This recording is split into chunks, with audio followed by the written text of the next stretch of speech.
नमस्कार मित्रांनो, तर आजचा आपला टॉपिक आहे शेअर मार्केटच्या संदर्भात. आता एक नवीन गोष्ट मी तुम्हाला सांगतो. नवीन टॉपिक म्हणजे आपण आजच्या दिवशी पाहणार आहोत IPO. मी तुम्हाला सांगितलं होतं की मी तुम्हाला एक नवीन काहीतरी अर्निंग सोर्सेस याच्यामधून करून देतो, परंतु IPO एक असा चॅप्टर आहे की त्या IPOच्या माध्यमातून वर्षभरामध्ये आपण कमीत कमी 3 ते 4 लाख रुपये अर्निंग करू शकतो. कशा पद्धतीने करायचं तर मी तुम्हाला स्टेप बाय स्टेप याच्या संदर्भात संपूर्ण माहिती देतो. बघा IPO लक्षात घ्या. IPO एक असा वर्ड आहे ज्या वर्डचा वापर करून आपण शेअर मार्केटमध्ये जर तुम्ही पूर्ण शिकलेही नाही तरीही त्याच्यामधून आपण एक चांगला अर्निंग करू शकतो. IPOचा अर्थच आहे, IPO म्हणजे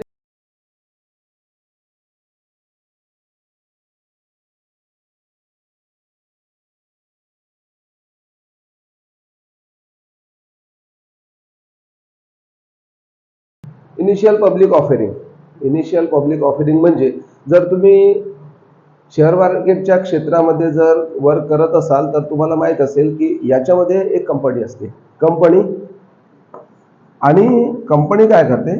कंपनी वर्क करते, कोणत्या तरी प्रोडक्ट मध्ये वर्क करते आणि वर्क केल्याच्या नंतर काय होतं, या कंपनीला मोठं होण्याकरिता किंवा ही कंपनीची वाढ करण्याकरिता अलग अलग हेतूने हे सर्वच्या सर्व कंपनीज काय करतात, काम करतात. आणि काम केल्याच्या नंतर आता या कंपनीमध्ये मला पैशाची आवश्यकता आहे. मग पैशाची आवश्यकता आहे तर आपण काय करतो, ही कंपनी मी सेबी रजिस्टर करतो. सेबी रजिस्टर केल्याच्या नंतर सेबी काय करतं, मला शेअर्स माध्यमातून भांडवल गोळा करण्याची अनुमती देतं. मग शेअर मार्केट काय असतं, कसं असतं हे आपण समजून घेऊ. लक्षात घ्या, सुरुवातीला माझी कंपनी सेबी रजिस्टर्ड झाल्याच्या नंतर मला संपूर्ण डॉक्युमेंट हे सेबीकडे ठेवावं लागतात. ठेवल्याच्या नंतर मला सेबी ही IPO ओपन करण्याची परमिशन देते. IPO म्हणजे हे कोणतं मार्केट झालेलं आहे लक्षात घ्या.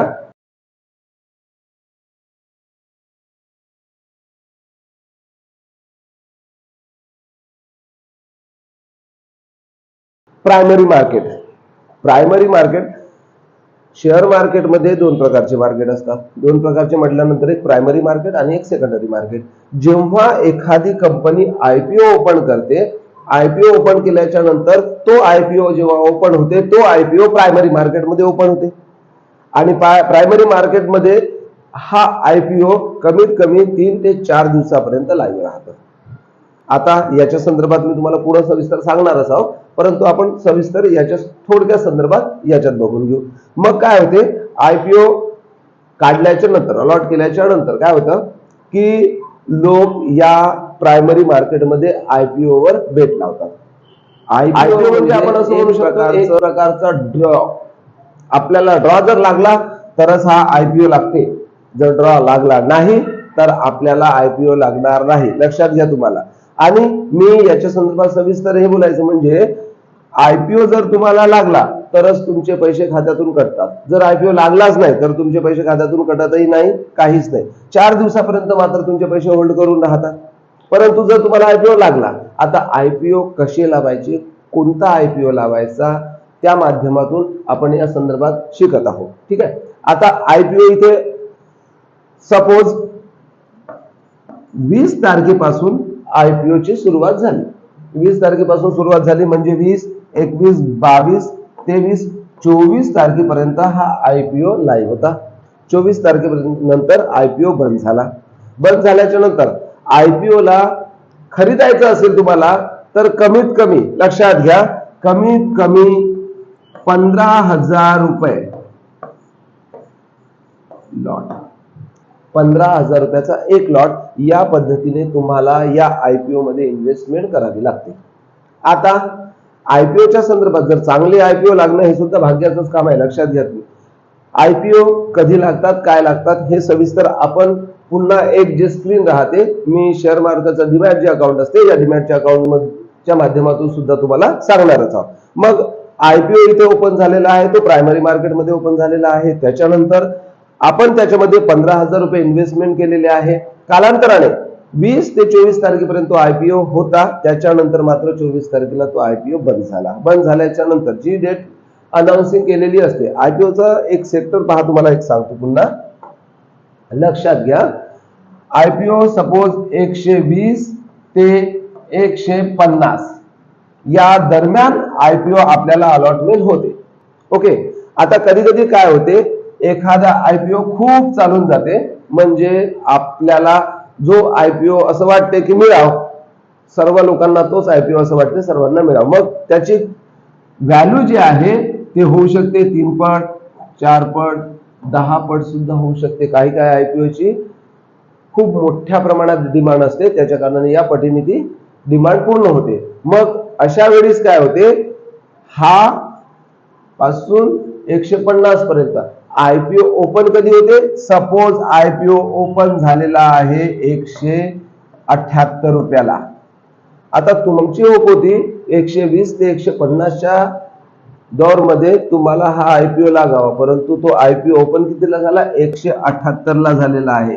म्हणजे जर तुम्हाला तो आयपीओ जर 150 आपण हे केला, आयपीओ मध्ये आपल्याला एकूण 28 रुपयाचा पर शेअर फायदा मिळालेला आहे. हा फायदा गेन करण्यासाठी आपल्याला जास्त रिस्क घ्यायची गरज नसते, काही नसते, काहीच नसते. मी तुम्हाला याच्या संदर्भात आणखी सविस्तर सांगतो. आता हे झालं तुमचं ओव्हरलुकिंग आयपीओच्या संदर्भात. आता याच्यावर जेव्हा हा आयपीओ ओपन झाला म्हणजे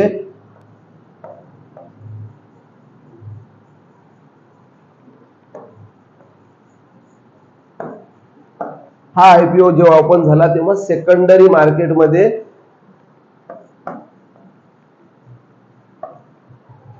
हा आयपीओ सेकंडरी मार्केटमध्ये शेअरच्या स्वरूपात आला. म्हणजे जेव्हा एखादी कंपनी आयपीओ जेव्हा काढते तेव्हा तो प्रायमरी मार्केटमधून आयपीओ काढते. जेव्हा प्रायमरी मार्केटमधून आयपीओ निघून त्याचं शेअर्स मध्ये रूपांतर होते तेव्हा तो सेकंडरी मार्केटमध्ये येते.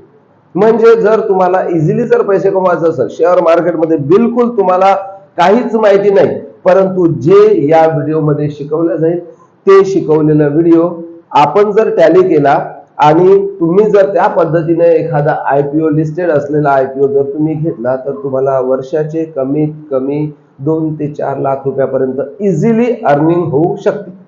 मग आपल्याला तो आयपीओ कशा पद्धतीने पाहायचा, कुठून पाहायचा हे आपण पाहू.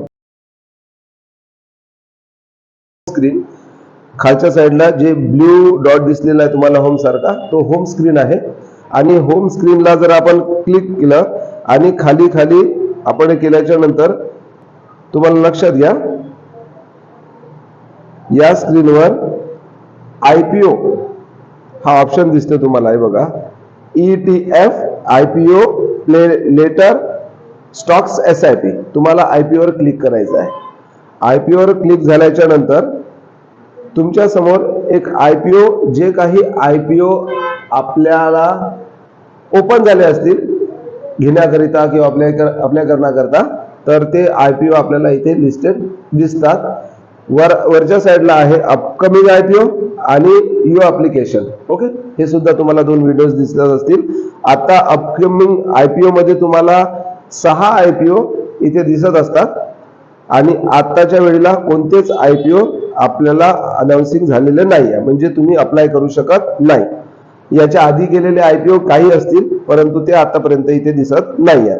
तर जर सपोज आपण इथे रोज मेट्रा digital service private limited, okay, याच्यावर जर क्लिक केलं आपल्याला इथं SME दिसत आहे, म्हणजे हा आयपीओ आतापर्यंत ओपन व्हायचा आहे. असाच आयपीओ तुम्हाला सुद्धा जेव्हा इथे या स्क्रीनवर दिसेल तुम्हाला हा आयपीओ अप्लाय करायचा आहे आणि याच्या माध्यमातून तुम्ही याच्यामध्ये पैसे इन्व्हेस्टमेंट करू. तर आताच आपण इथे बघितलेलं आहे की एंजल वनच्या माध्यमातून आपण आयपीओ बघण्याचा प्रयत्न केला, परंतु याच्यामध्ये सर्वच्या सर्व आयपीओ जे आहेत ते लिस्टेड असणारे आयपीओ सर्व त्यांची डेट गेलेली आहे आणि आपल्याला एकही IPO इथे अप्लाय करता आलेला नाहीये. परंतु आपण नेक्स्ट व्हिडिओमध्ये IPO अप्लाय कसे करायचे असतात, त्यांचा लॉट साईज काय असते, कोणत्या माध्यमातून या IPO ला आपल्याला कशा पद्धतीने स्टडी करावं लागतं, याचं फंडामेंटल कसं चेक करावं लागते, ही संपूर्ण माहिती तुम्हाला नेक्स्ट व्हिडिओमध्ये मिळेल. परंतु व्हिडिओला पाहिल्याच्या नंतर जे थंबची बटन असते त्याला लाईक करा आणि माझ्या चॅनलला सबस्क्राईब करा, जेणेकरून याच्यानंतरही काही शेअर मार्केटचे व्हिडिओ अपॉर्च्युनिटी मनी मेकिंग अपॉर्च्युनिटी जी राहते ते मी तुमच्या समोर आणू शकतो. तर बघत राहा मनी मेकर चॅनल. थँक्यू.